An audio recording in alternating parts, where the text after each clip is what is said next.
So nandito guys ang 361 degrees Fierce 5. Nagamit ko yung previous version nito, yung pangatlo. Yung pangatlo na yun guys ay malambot pero hindi siya ganoon kagaan kapag gagamitin nyo sa speed training. Nagamit ko din yung Fierce 4 at yun ay magaan, magandang gamitin sa speed training pero hindi siya ganoon kalambot ng katulad ng Fierce 3. So ano kaya meron sa bagong version na to? So tara, pag-usapan natin ito. Disclosure, itong sapatos na ito ay pinadala sa akin ng authorized sellers at official store ng 361 degrees na naka-base guys sa Shopee and TikTok Shop para i-test at gawa ng review. Pero hindi ako binabayaran para gamitin o gawa nito na review. At lahat ng sasabihin ko dito ay base experience ko. So bago natin ito simulan, baka pwede mo naman i-like yung video ko. Pasubscribe na rin ako, wala namang bayad to guys. Malaking tulong ito sa paggagawa ko ng video na ina-upload dito sa YouTube. Maraming salamat po sa inyo. Pag-usapan natin guys ang specs nito. Yung upper material nito guys ay single layer, manipis at maraming butas-butas para sa pagiging breathable niya. Tingnan nyo guys oh.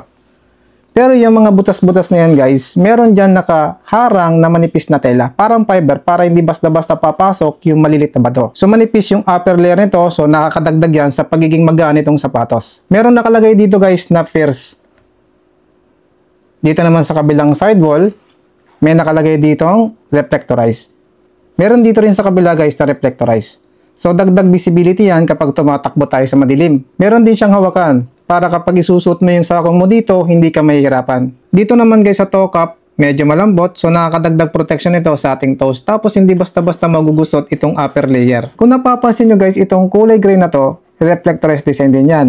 Meron itong 1, 2, 3, 4, 5, 6 lacing holes. Tapos yung kanyang sintas guys ay sakto lang yung haba, medyo malapad, at medyo manipis. Itong tang niya guys ay sakto lang yung lapad, sakto lang din yung haba. Kapag tinitingnan ko guys itong tang niya, parang makapal, parang may foam. Pero walang foam ito guys. Makapal lang yung material niya. Pero ito guys ay parang breathable mesh ang material. Tingnan nyo guys oh. Dito sa collar lining niya, meron akong nakakapang foam. Makapal, malambot. Meron ako nararamdaman na heel counter. So hindi basta-basta dudulas yung heel mo dito kapag tumatakbo ka. Dito naman guys sa back, matigas, so nakakadagdag ito sa stability.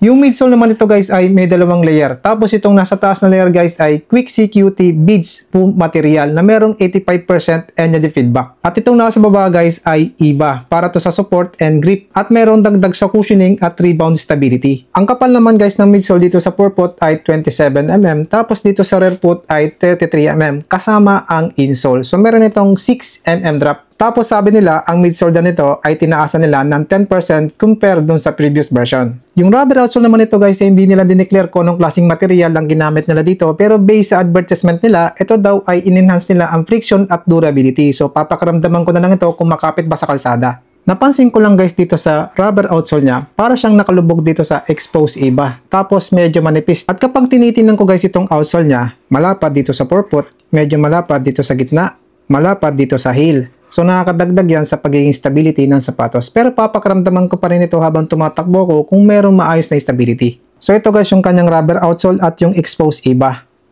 Balikan nyo yung video na to para malaman nyo kung mabilis bang mapudpud yung outsole nito. Kasi ipapakita ko rin naman yung outsole nito pagkatapos kong itakbo.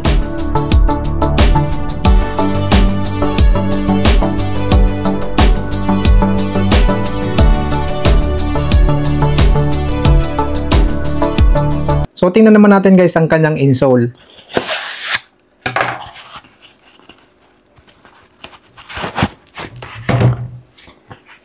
Makapal, malambot. Yung pagiging malambot guys, mabilis bumalik.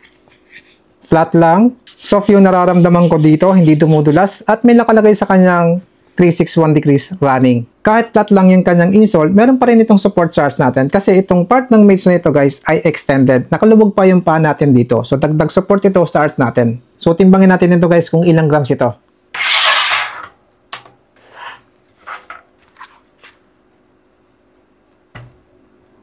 $208 grams sa US size 7 ang ganitong itakbo guys. So tara, itakbo na natin ito.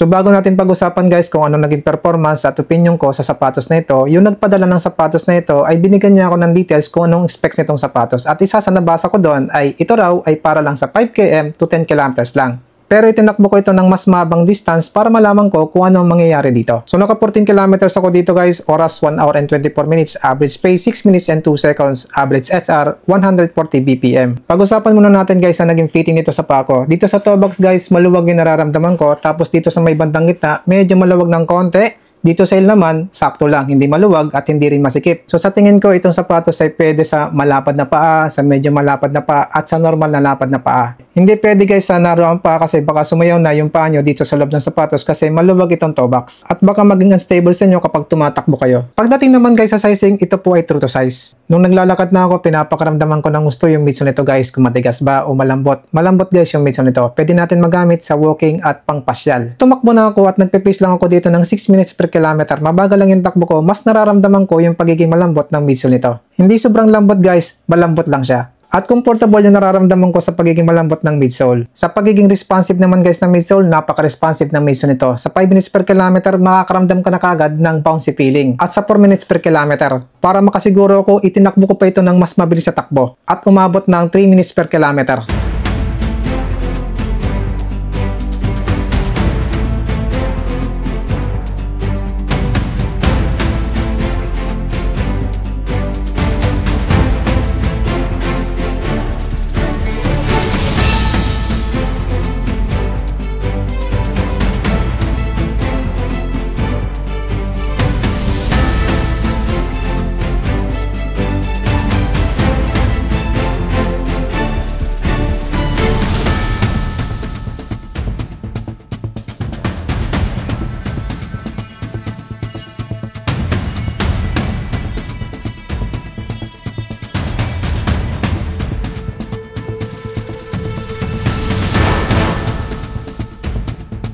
Ang responsive pa rin guys na nararamdaman ko sa midsole nito at wala akong nararamdaman na delay sa midsole nito. Mabilis mag-react yung midsole niya sa mabilis na takbo. Pakaramdam ko parang carbon-plated shoes yung gamit kong sapatos na pantakbo. At ang ganyang itakbo guys, napaka-effortless ng bawat takbang ko. Sa pagiging stable naman ito guys, napaka-stable nito sa pantay na kalsada. Idinaan ko guys sa biglang liko na pataas na kalsada.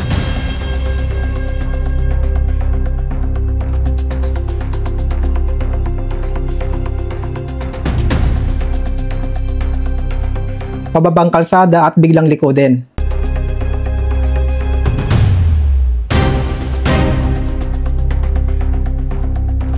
Ang stable pa rin ito. Hindi ako nakakaramdam na gumigewang yung pako dito o nawawalan ako ng balanse. Yung rubber outsole naman nito guys ay makapit sa kalsada. Hindi ako nakakaramdam na dumudulas yung rubber outsole nito sa kalsada at nakatulong guys yung pagiging makapit ito sa pagiging stable nitong sapatos. At kahit na mayroong maayos itong stability, neutral shoe pa rin ito. Sa strike pattern naman guys, ito ay para sa forefoot striker at sa midfoot striker. Hindi pwede guys sa heel striker. Pero kung ikaw ay heel striker at nag-aaral ka mag midfoot striker, pwede mo itong gamitin. Sa 14 km sa takbo ko dito guys, hindi ko nararamdaman na dumadapa yung midsole nito. Nandun pa rin yung pagiging bouncy feeling niya hanggang matapos yung takbo ko. At sa tingin ko, pwede natin magamit ito ng 21 km pataas. Pwede rin ito sa daily run, sa speed training at sa easy run. Pag-usapan natin guys ang durability nitong sapatos. Kunahin natin dito guys sa rubber outsole niya. Sa 14 km na takbo ko dito guys, ito na ang nangyari sa rubber outsole niya. Gas-gas na dito. Gas-gas na rin dito. Pero dito sa gitna, wala pa masyadong gas-gas. So para sa akin, matibay yung rubber outsole nito. Pero kung palagan yung gagamitin nito guys sa long distance, sa 18 km pataas, sa 21 km pataas, mabilis mapudpud yung rubber outsole nito kasi medyo manipis. Ito naman guys ang nangyari sa midsole niya. Wala pang bitak-bitak. Dito sa kabila, wala rin bitak-bitak. So para sa akin, durable yung midsole nito. So bakit ko ba guys pinapakita sa inyo kung mayroong bitak-bitak na kagad yung midsole sa unang takbo ko lang? Kasi nakabili guys ako ng mamahaling sapatos. Unang takbo ko pa lang doon sa mamahaling sapatos na yun, nagkaroon kagad ng malaking bitak-bitak sa midsole. So ibig sabihin hindi matibay yung kanyang midsole. At para sa akin guys, kapag mamahalin yung isang sapatos, dapat mas matibay siya kaysa dun sa mumurang sapatos. Tama? So tingnan naman natin guys sa mga dikit nito. Dito sa may bandang toe box, nakadikit pa rin. Dito sa may heel, nakadikit pa rin. Dito sa kabila, nakadikit pa rin. Dito sa back, nakadikit pa rin. Dito sa may bandang toe box, nakadikit pa rin. Dito sa front, nakadikit pa rin. So matibay yung mga dikit nito. Pag-usapan natin guys ang nagustuhan ko sa sapatos na ito at hindi ko nagustuhan. Unahin ko na sa nagustuhan ko. Unang-una, ang breathable ng upper layer nito. Hindi ako nakakaramdam na umiinit yung paa ko dito sa loob ng sapatos kahit na medyo mainit na nung tumatakbo kanina. Pangalawang nagustuhan ko dito guys, ang gaan niyang itakbo. Pangatlong nagustuhan ko dito guys, ang comfortable niyang itakbo sa mabagal na pace at sa mabilis na pace. Ang pang-apat na nagustuhan ko dito guys, napaka-responsive ng midsole niya at ang bilis ng response. Ang pang-limang nagustuhan ko dito guys, kahit na medyo maluwag yung nararamdaman ko dito sa toe box, napaka-stable niya. Ang pang-anim na nagustuhan ko dito guys ay yung kanyang lacing hole system.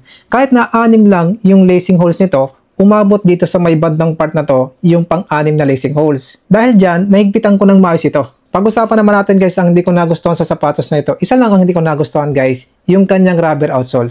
Medyo manipis. So nandito guys yung previous version, yung Fierce 4. Hindi ko na guys sa inyo may pakita yung Fierce 3 kasi naipamigay ko na yan. So dito ko na lang siya i-compare. Quick comparison lang ito guys. Parehas itong comfortable gamitin sa pagtakbo guys, pero mas comfortable para sa akin itong bagong version. Parehas responsive ang midsole nito pero mas nakakangat yung responsive ng bagong version. Sa pagiging stable naman guys, parehas itong stable.